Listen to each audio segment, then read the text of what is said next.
नमस्कार। संस्कृत के नाट्यशास्त्र और साहित्य शास्त्र की परंपरा में नायक और नायिका के स्वरूप और भेदों पर विशद विचार हुआ है।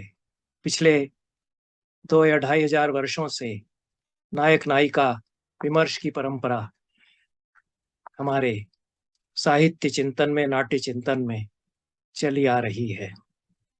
इस परंपरा में यह भी विचार किया गया कि नायक कौन हो सकता है, नायक का स्वरूप क्या होना चाहिए। तरह तरह के नायकों पर विचार किया गया। पर खलनायक शब्द भरत मुनि से लगाकर 18वीं शताब्दी तक के हमारे ग्रंथों में, संस्कृत में साहित्य शास्त्र और नाट्यशास्त्र के ग्रंथों में नहीं आता। खलनायक नहीं है, इसलिए नायक नहीं खलनायक है हम, ऐसा वाक्य हमारे यहाँ नहीं बनता। कई प्रकार के नायक हो सकते हैं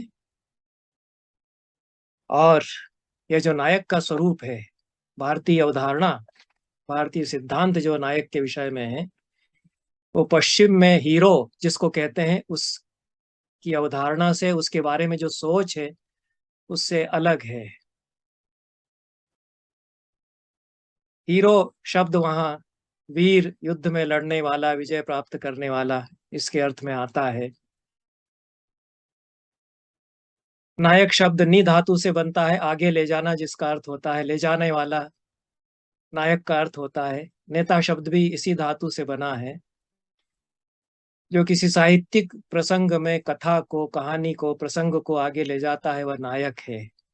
और वास्तविक जीवन में जो समाज को आगे ले जाता है, अपने जीवन को आगे ले जाता है, अपने साथियों को आगे ले जाता है, वह नायक है। इस परिभाषा के अनुसार प्रेमचंद का उपन्यास जो गोदान है, उसमें होरी नायक हो जाएगा, नायक कहा जाएगा। और पश्चिमी समीक्षा में उसको हीरो कदाचित नहीं कहा जाएगा, उसको प्रोटैगनिस्ट कहा जा सकेगा।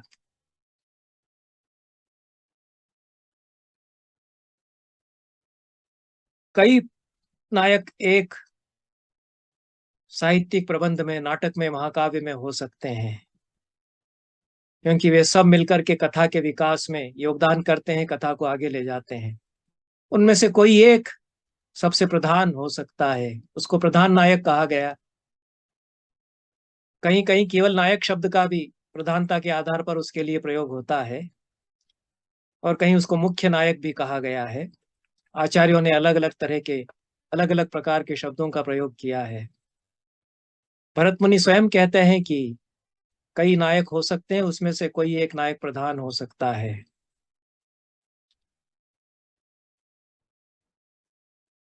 इस नायक को या प्रधान नायक को हीरो मानने में कठिनाई होती है, क्योंकि नायक के पीछे जो निहितार्थ हैं, उसके जो आशय हैं, वे हीरो के आशयों से भिन्न हैं। नायक के साथ जीवन मूल्य जुड़े हुए हैं, उसकी पहचान पुरुषार्थ बोध से की जाती है। आचार्य परंपरा यह मानती है कि पुरुषार्थ के द्वारा या अधिकार, जिसको फलस्वाम्य भी कहा गया है, उसके द्वारा हम प्रधान नायक को पहचानते हैं। तो पुरुषार्थ क्या है कि धर्म, अर्थ और काम, ये 3 जीवन के मूल्य, वैल्यूज ऑफ लाइफ, ये पुरुषार्थ कहे गए। चौथा पुरुषार्थ मोक्ष भी इनमें बाद में जुड़ता है। तो जो प्रधान नायक है वो अपने जीवन में इन पुरुषार्थों में से किसी एक को हासिल करता है, और हर पुरुषार्थ के साथ बाकी पुरुषार्थ जुड़े हुए हुआ करते हैं। एक पुरुषार्थ की प्राप्ति अन्य पुरुषार्थों को अपने साथ लेकर के आती है। इसलिए नायक की जो जीवन यात्रा है, किसी भी नाटक में, महाकाव्य में, किसी भी साहित्यिक रचना में या कथा में, उसमें इन पुरुषार्थों में से, इन 3 या 4 पुरुषार्थों में से कोई एक उसको प्राप्त होगा प्रधान रूप से। शेष पुरुषार्थ भी उसके साथ संभव होंगे, उसके साथ खींच करके चले आएंगे। हमारे टीकाकारों ने जो महान रचनाओं की व्याख्या की है, उसमें उन्होंने दिखाया है कि किस प्रकार से अभिज्ञान शाकुंतल में काम पुरुषार्थ है, पर उसके साथ धर्म और अर्थ पुरुषार्थ और मोक्ष पुरुषार्थ भी चरितार्थ होते हैं। तो पुरुषार्थ को प्राप्त करना, इसी को फल प्राप्ति भी कहा गया है। और फल स्वाम्य भी, उसको फल की स्वामिता, फल का स्वामी बनना, यह भी उसके लिए कहा गया है। और इसी को अधिकार कहते हैं। तो अधिकार फल स्वाम्यम अधिकारी च तत्प्रभु। पुरुषार्थ की प्राप्ति, फल की प्राप्ति, यह प्रधान नायक का अधिकार है। अधिकार मतलब राइट से आशा यहाँ नहीं है, उसका कार्यक्षेत्र यह है। अधिकृते अस्मिन, उसमें वह अधिकृत होता है, लगाया जाता है, उसके लिए वो काम करता है। तो जिस कार्य में कोई व्यक्ति अपने आप को अधिकृत करता है या लगाया जाता है, उस कार्य में अपने आप को नियोजित करता है, वह उसका अधिकार है। किसी कथा के फल का स्वामी होना उसका नायक का अधिकार है। यह अधिकार प्रधान रूप से मुख्य नायक को, प्रधान नायक को या मुख्य नायक को मिलता है, प्रधान पात्र को मिलता है। इसलिए इस प्रधान पात्र को अधिकारी भी कहा जाता है। हमारे साहित्य में आदिकाल से एक ऐसे नायक की खोज की जाती रही जो समाज को, राष्ट्र को, देश को आगे ले जा सके। और इसमें यह सिद्धांत स्वीकार किया गया, यह सर्वसम्मत सिद्धांत है कि लक्षण लक्ष्य के आधार पर बनते हैं। लक्षण का अर्थ है थ्योरी, सिद्धांत, साहित्य शास्त्र की, नाट्यशास्त्र की कोटियां। और लक्ष्य का अर्थ है जो कालजयी रचनाएं हैं, जो महान रचनाएं हैं। रामायण, महाभारत और उसके पश्चात कालिदास आदि महान कवियों की जो रचनाएं हैं, वो लक्ष्य कही जाती है। लक्ष्य के आधार पर लक्षण या थ्योरी बनती है। वाल्मीकि जिस प्रकार से नायक की खोज करते हैं, उससे हमारे नायक के लक्षण, और राम को नायक के रूप में वे प्रस्तुत करते हैं, उसके आधार पर नायक के लक्षण निर्मित किए गए। यद्यपि वेदों में भी काव्य माना जाता है, और आचार्य राजशेखर ने कहा है कि वेदों में काव्यशास्त्र और काव्य समाया हुआ है। तो वेदों में भी नायक ढूंढा जा सकता था, वहां इंद्र, अग्नि, वरुण आदि देवता हैं। पर साहित्य शास्त्र पर नायक का विचार जब किया गया, तो नायक विचार में उनको स्वीकार नहीं किया गया, क्योंकि वेदों में इंद्र बड़े नायक है। ऋग्वेद के कई सूक्तों में उनके नायकत्व का बड़ा ऊर्जस्वी चित्रण है। पर आगे चलकर उनका ऐसा अधःपतन होता है, पुराणों में, बाद की कथाओं में भी। यहाँ तक कि गोस्वामी तुलसीदास तो उनकी तुलना कुत्ते से करते हैं, और उनको अव्वल दर्जे का बेशर्म भी बताते हैं। सूख आड़ले भाग सठ, स्वान निरखी मृगराज, और तिमि सुरपति ही न लाज, ऐसा वो कहते हैं। इसलिए लक्ष्य ग्रंथों में नायक की खोज जब की गई, तो वाल्मीकि रामायण को आदर्श मान करके, मॉडल उससे लेकर के नायक के लक्षण निर्धारित किए गए। क्योंकि वाल्मीकि स्वयं एक ऐसे मनुष्य की खोज में थे जो उनके समय में, उनके देशकाल में लोक का पथ प्रशस्त करे, लोक के लिए निदर्शन बने। और नारद से जब उन्होंने पूछा, कौन अस्मिन् सांप्रतम लोके गुणवान कश्च वीर्यवान, सांप्रतम इस समय, और लोके इस लोक में ऐसा कौन मनुष्य है जो गुणवान हो, वीर्यवान हो, धर्मज्ञ हो, कृतज्ञ हो, सत्य वचन बोलने वाला हो, दृढ़व्रत हो, सच्चरित्र हो, इत्यादि। यह लंबा प्रश्न उन्होंने किया, और 3 पद्यों में और 10 श्लोकों में नारद ने उसका उत्तर दिया। तो इस प्रश्न और उत्तर में 2 शब्द, बीज शब्द हैं, सांप्रतम और लोके, अस्मिन लोके।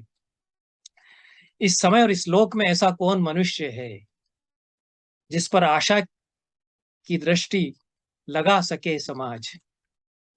ऐसे नायक को वे खोज रहे हैं। उस नायक का लक्षण भी निर्धारित किया, और उसकी निष्पत्तियां, उसकी चरितार्थता संपूर्ण रामायण की कथा में वाल्मीकि ने दिखाई। उसके आधार पर हमारे साहित्य शास्त्र के आचार्यों ने नायक को परिभाषित किया। नायक का जो विस्तृत लक्षण है 10वीं शताब्दी में धनंजय के दशरूपक में, उसको वाल्मीकि रामायण में राम का जो निरूपण है और राम के नायकत्व की जो चर्चा नारद करते हैं वाल्मीकि के सामने, उससे मिलाया जाए, तो हम देखते हैं कि लक्ष्य ग्रंथ में जो विचार नायक को लेकर के किया गया है, लक्षण में या थ्योरी में, वह प्रतिबिंबित हुआ। दशरूपकार धनंजय ने विस्तार से बताया कि नायक विनीत होगा, मधुर होना चाहिए, त्यागी हो, दक्ष हो, प्रियमवद हो, रक्तलोक हो, जनता उसको पसंद करे। राम के संबंध में जो वाल्मीकि ने कहा कि अयोध्या की जनता किस प्रकार से उन पर निछावर थी, जो राम को नहीं देखता और राम की दृष्टि जिस पर नहीं पड़ती, वो अपने आप को अभागा मानता, अपने आप की गर्हणा करता, यह भी उन्होंने कहा। ऐसा नायक शूर हो, दृढ़ हो, तेजस्वी हो, यह सब धनंजय नायक के संबंध में कहते हैं। और अन्य आचार्य भी नायक के गुण इसी प्रकार से बताते हैं। तो नायक है, कई प्रकार के नायक हो सकते हैं, क्योंकि कई पात्र कथा को आगे ले जाते हैं, लेकिन खलनायक नहीं है। खलनायक यदि नहीं है तो नायक को कैसे पहचाना जाएगा उन सब के बीच में? आचार्य दंडी कहते हैं कि प्रतिनायक के समानांतर नायक को रखने पर उसके गुणों के प्रकर्ष की पहचान होती है। तो नायक की परिपूर्णता की एक पहचान प्रतिनायक को उसके सामने रखने पर होती है। तो प्रतिनायक हमारे यहाँ बताया गया, खलनायक नहीं बताया गया, क्योंकि ये माना गया हमारे जीवन बोध में, हमारे जीवन दर्शन में, कि प्रत्येक मनुष्य में अच्छाइयां हो सकती हैं और कुछ बुराइयां हो सकती हैं, लेकिन संपूर्ण गुण ही गुण हो किसी मनुष्य में और पाप ही पाप हो किसी मनुष्य में, ऐसा नहीं होता। ऐसा स्याह और सफेद में विभाजन नहीं किया जा सकता। इसलिए खलनायक जिसमें कहा गया कि उसमें बुराइयां ही बुराइयां हैं, ऐसा कोई विचार हमारी परंपरा में 18वीं शताब्दी तक नहीं आया। शैतान के लिए कोई शब्द संस्कृत भाषा में नहीं। खलनायक हमारी थ्योरी में, हमारे काव्यशास्त्र में और हमारे नाट्यशास्त्र में नहीं है। प्रतिनायक उसके स्थान पर है। यह जो शैतान है, SATAN, सेटन जो अंग्रेजी का शब्द है, उससे अरब देशों से होता हुआ हमारी भाषा में आया, संस्कृत में तो वह नहीं आ सका, क्योंकि यह माना गया कि शैतान कोई नहीं हुआ करता है। हर मनुष्य में खूबियां होती हैं और उसके कुछ अवगुण भी हो सकते हैं। वह स्खलन कहीं कर सकता है, अपने आप को ऊंचा भी उठा सकता है। इसलिए काव्य आदर्श में दंडी ने कहा कि नायक को गुणवान, कीर्तिमान के रूप में चित्रित करे और उसके समक्ष उसका प्रतिपक्ष प्रतिनायक के रूप में चित्रित करे। तो एक नायक का स्वपक्ष है और एक परपक्ष है, प्रतिनायक का पक्ष है। नायक का उत्कर्ष पूरी तरह से तभी दिखाया जा सकेगा जब उसके सामने उसका एक प्रतिनायक हो और प्रतिनायक का पराभव नायक के द्वारा दिखाया जाए। इस प्रकार से नायक, प्रतिनायक और अन्य छोटे छोटे प्रसंगों में जो पात्र कथा को आगे बढ़ाते हैं, उनको कहीं कहीं पताका नायक, प्रकृति नायक इत्यादि कहा गया है। कई प्रकार के नायक इस प्रकार से बताए गए हैं। कभी कभी यह भी होता है कि नायक और प्रतिनायक एक दूसरे के आमने सामने खड़े हैं, कहना कठिन हो जाता है कि कौन इनमें ज्यादा महान है। विशाख दत्त का नाटक है मुद्रा राक्षस, उसमें चाणक्य नायक है, राक्षस प्रतिनायक है। कई प्रसंगों में यह संदेह होने लगता है कि चाणक्य को उसके संकल्प, उसकी दृढ़ता, उसकी कूटनीति कुशलता के कारण ज्यादा बड़ा माना जाए, या राक्षस को उसकी स्वामी भक्ति, उसके प्रेम, करुणा, स्नेह, समर्पण और त्याग के कारण ज्यादा बड़ा माना जाए। अंतिम अंक में तो अत्यंत ही मार्मिक दृश्य मुद्रा राक्षसकार विशाख दत्त खड़ा करते हैं अपने मित्र के प्राणों की रक्षा के लिए, और कहना कठिन हो जाता है कि यहाँ चाणक्य ज्यादा बड़ा है कि राक्षस ज्यादा बड़ा है। चाणक्य के आगे झुककर के राक्षस बड़ा हो जाता है, क्योंकि चाणक्य तो स्वयं बहुत गदगद होकर उसकी प्रशंसा करते हैं, उसके चारित्रिक गुणों की सराहना करते हैं, उसकी उदात्तता की सराहना करते हैं। नायक और प्रतिनायक आमने सामने खड़े हैं और एक दूसरे की ऊंचाई वो एक बढ़ा रहे हैं, परस्पर स्पर्धा करते हुए। कई प्रतिभाशाली नाटककारों या महाकवियों की रचनाओं में नायक और प्रतिनायक की सीमा रेखाएं एक दूसरे को छूने लगती हैं, वो गड्ढमड्ढ होने लग जाती हैं। धीरोद्धत नायक बताया गया, धीरोद्धत नायक कहीं कहीं प्रतिनायक जैसा लगने लगता है, कहीं प्रतिनायक नायक जैसा लगने लगता है। इसलिए साहित्य की खूबी इसी में है कि वह मनुष्य के सर्वांगीण रूप को चित्रित करता है और स्याह सफेद के रूप में उसको चित्रित नहीं करता है कि यह केवल बुरा ही बुरा है या केवल मात्र अच्छा ही अच्छा है। कभी कभी हमारे महान नायक प्रतिनायक के रूप में दिखाई पड़ने लगते हैं, जैसे परशुराम। रावण भी एक महान नायक है, वह प्रतिनायक हो जाता है। एक मोटा अंतर नायक और प्रतिनायक में यह किया गया कि नायक का वध नहीं दिखाया जाता है, वध नहीं किया जाता, उसकी मृत्यु नहीं होती। प्रतिनायक का वध किया जा सकता है। इस प्रकार से नायक और प्रतिनायक के भेदों भेद बताए जाते रहे। श्रृंगार रस में अनुकूल, शठ, दृष्ट, दक्षिण, चार भेद बताए गए। धीरोदात्त, धीर ललित, धीर शांत, धीरोद्धत, ये चार भेद शील की दृष्टि से बताए गए।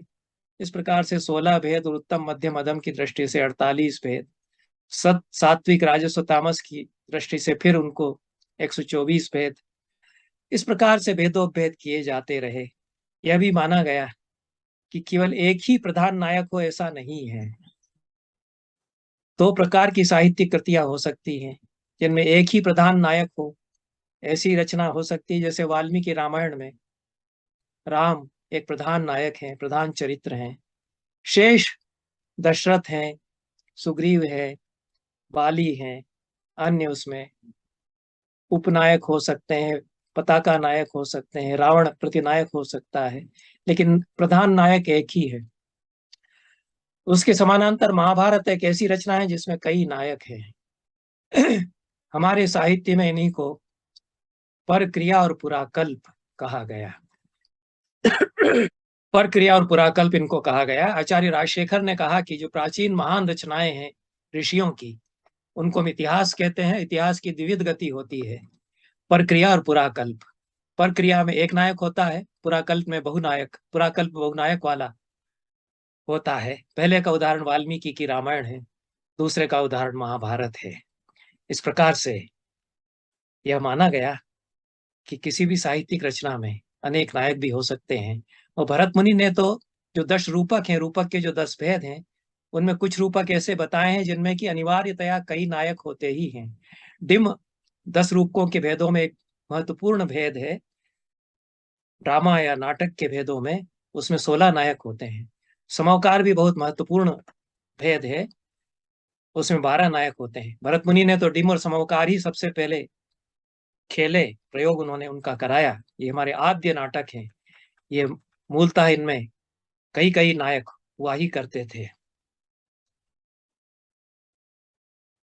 एक प्रश्न नायक को लेकर के बहुत ही महत्वपूर्ण हमारी परंपरा में उठाया गया, जो उसको हीरो से अलग करता है, जो पश्चिम में हीरो हमने कहा। धनंजय यह प्रश्न उठाते हैं कि क्या यह आवश्यक है कि प्रधान नायक युद्ध में जीत करके आए तभी वह नायक कहलाएगा, और उसमें युद्ध में जीतने की इच्छा हो तभी वह नायक होगा। वो कहते हैं कि ऐसा नहीं है। यह भी हो सकता है कि धीरोदात्त नायक किसी युद्ध में नहीं जाता, बल्कि युद्ध को छोड़ देता है। ऐसे महान नायक हो सकते हैं गौतम बुद्ध, जो वैशाली के गणतंत्र में, लिच्चियों के गणतंत्र के लोगों को संदेश देते हैं कि युद्ध मत करो। युधिष्ठिर युद्ध के खिलाफ है, तो उसमें युद्ध जीतने की इच्छा न हो तब भी वह नायक क्या कहा जा सकेगा? धनंजय कहते हैं कि वह कहा जा सकेगा, क्योंकि यदि वह अपने आप पर विजय पाने की इच्छा करता है, अपनी इंद्रियों पर विजय पाने की इच्छा करता है, तो ये ज्यादा बड़ा गुण है। और वह धीरोदात्त नायकों में भी उदात्ततम नायक ऐसा नायक हो सकता है। इसका उदाहरण श्रीहर्ष के नागानंद नाटक से धनंजय, उनके व्याख्याकार धनिक, देते हैं कि जो जीमूत वाहन इसका नायक है, यह तो युद्ध को त्याग देता है। यह कहता है कि मैं युद्ध नहीं करूंगा, लेकिन अपने आप को समर्पित करता है दूसरों को बचाने के लिए, अपने शरीर को अर्पित कर देता है। त्याग और बलिदान में वो बड़ा बन जाता है। अपनी इंद्रियों पर विजय प्राप्त करने की दृष्टि से वह बड़ा बन जाता है। तो अपनी निर्विजिगीषुता में, किसी पर विजय न पाने की इच्छा में, किसी बाहरी शत्रु को रोंदने की इच्छा छोड़ करके, वह अपने चरित्र में जो विजिगीषुता है, अपने चरित्र में जो उदात्त बनने की कामना है, उसके द्वारा वो बड़ा बन जाता है। इसलिए वो उदात्ततम नायक हमारा है, ऐसा हमारी परंपरा के आचार्य कहते हैं। इस क्राइटेरिया पर, इस मानदंड पर यदि हम अपने नायकों को, हमारे समय के नायकों को यदि कसते हैं, तो गांधी वास्तव में उदात्ततम नायक के रूप में सामने आते हैं। वे अपनी कारुणिकता में महान बनते हैं, अपनी अहिंसा के द्वारा, अपने प्रेम के द्वारा, अपने त्याग के द्वारा वे धीरोदात्ततम नायक बनते हैं। धीर शांत नायक वे नहीं हैं, क्योंकि वे तो जूझते हैं, सत्याग्रह करते हैं, महासमर वे रचते हैं, लेकिन वो एक दूसरे प्रकार का महासमर है। वे पूरे समर की अवधारणा को बदल देते हैं। यह हम गांधी को लेकर के कह सकते हैं। इसलिए जब यह सवाल किया जाता है कि महानायक कौन है हमारा, तो गांधी को हम अपना महानायक कह सकते हैं। आजकल कुछ फिल्म के सितारों को या क्रिकेट के खिलाड़ियों को महानायक कहा जाता है। इसलिए महानायक किसको कहा जाए, इस पर पहले थोड़ा स्थिर दृष्टि से विचार कर लेना चाहिए। अपने संकल्प के द्वारा समर्पित भाव से कर्मरत रहकर राष्ट्र या समाज को जो नई दिशा दे सके, जो हमारे सोच को बदल सके, हमारे सोच को इस प्रकार से बदल सके कि उसका सोचा हुआ बहुत लंबे समय तक, दीर्घ समय तक, शताब्दियों तक हमारे साथ टिका रहने की योग्यता रखता हो, वह महानायक हो सकता है। ऐसे महानायक के उदाहरण बुद्ध हो सकते हैं, गांधी हो सकते हैं, महावीर हो सकते हैं। ऐसे इसलिए गांधी को इस रूप में जो कृतियां चित्रित करती हैं, उनमें गांधी महानायक कहे जा सकते हैं।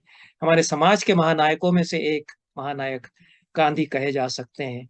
लेकिन कोई फिल्म स्टार जो अच्छी एक्टिंग करता है, उसको उसकी पॉपुलैरिटी, उसकी लोकप्रियता के आधार पर यदि महानायक कहा जाता है, तो वो बहुत गलत है। या कोई क्रिकेट का खिलाड़ी बहुत लोकप्रिय हुआ, उसकी लोकप्रियता के आधार पर उसको महानायक कहा जाता है, तो वह गलत है। लोकप्रियता मानदंड नहीं होती महानायक के। वह क्या दिशा देता है, और वह दिशा क्या बार बार हमको आगे बढ़ने के लिए प्रेरित करती रहेगी, इस दृष्टि से महानायक किसी को हम मान सकते हैं। ग्लैमर के आधार पर किसी को महानायक नहीं मान सकते। एक समय था जब केएल सहगल से बड़ा कोई हीरो ही नहीं था। वो अपने समय के अद्भुत अनोखे नायक माने जाते थे। उसके बाद पृथ्वीराज कपूर बहुत लोकप्रिय हो गए, वो भी महानायक माने जाने लगे। अब कोई अमिताभ बच्चन को और किसी को महानायक कहे, तो कितने समय तक वो चलेंगे? 10 साल बाद, 20 साल बाद, 25 साल बाद कोई दूसरा बहुत लोकप्रिय सिने अभिनेता आ जाएगा, लोग इनको भूल जाएंगे। जैसे कि अब कोई केएल सहगल का नई पीढ़ी में नाम लेता नहीं है। पृथ्वीराज कपूर जो कि महान नायक वास्तव में थे, बहुत बड़े अपने समय के हीरो थे, कोई तुलना ही नहीं हो सकती आजकल के तथाकथित सितारों से। उनको भुला दिया गया, इनको भी भूल जाएंगे। सातत्य जिसमें नहीं है, वो महानायक कैसे हो सकता है? काल यात्रा में जो हमारे साथ चलता है, वो हमारा महानायक होगा। गांधी लोकप्रिय हो या ना हो, ये प्रश्न नहीं है। उनको गालियां दी जाती है, उनकी बुराई की जाती है, और तरह तरह की अपवाद, लोकापवाद उनके बारे में उड़ाए जाते हैं। इससे महानायक नहीं है ऐसा नहीं होता। वे बार बार लौट करके हमारे पास आते हैं। वे दिशा देने के लिए बार बार उनकी याद दुनिया को करना पड़ती है, और करना पड़ती रहेगी आगे के समय तक। इसलिए महानायक कौन है, इस पर इस दृष्टि से विचार किया जाना चाहिए।